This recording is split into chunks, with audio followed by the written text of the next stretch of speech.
森林探险，小滚滚和巧巧的奇遇。第一章，探险之约。在茂密的森林里，一只活泼可爱的小熊猫名叫小滚滚，和一只机智灵巧的小狗巧巧是最好的朋友。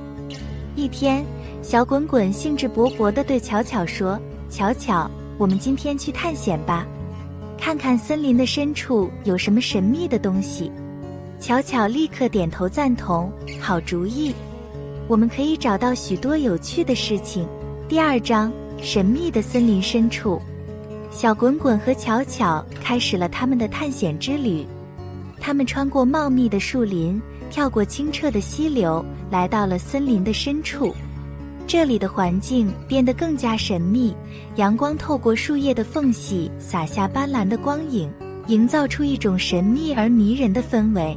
突然，小滚滚听到了一阵奇怪的声音，他们跟着声音走进了一片茂密的灌木丛。在灌木丛的深处，他们惊讶地发现了一个隐藏着的小屋。小屋周围散发着一种奇特的气味，仿佛充满了魔法的力量。第三章，神秘屋中的发现。小滚滚和巧巧好奇地走进了小屋，他们发现小屋内部布置得异常精致，墙上挂满了古老的魔法符文，地上摆放着各种奇怪的物品。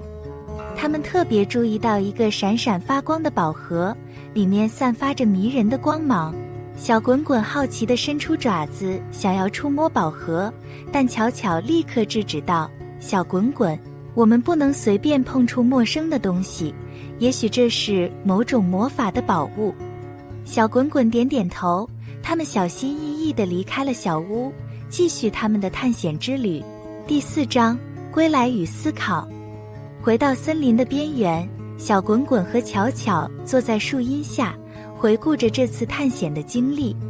小滚滚说：“虽然我们没有打开那个宝盒，但我觉得这次探险真的很有趣，我们发现了许多神秘的事物。”巧巧笑着说：“是的，探险的过程本身就是一种收获，我们学到了许多新的知识。”他们决定将这次探险的经历告诉给其他森林的动物们，让大家一起分享这份快乐和奇妙。于是，他们回到了森林中，继续与其他动物们一起生活，等待着下一次的探险之旅。结尾，小滚滚和巧巧的探险虽然没有揭开宝盒的神秘，但他们的勇气和好奇心让他们收获了更多。在森林的每一个角落都藏着无数未知的奥秘，只有勇敢的探险家才能发现并领悟其中的真谛。他们的友谊也因此变得更加坚固，一起面对未知的挑战，一起追求探索的乐趣。这是一段充满奇迹和友情的探险故事，将永远在森林中传颂。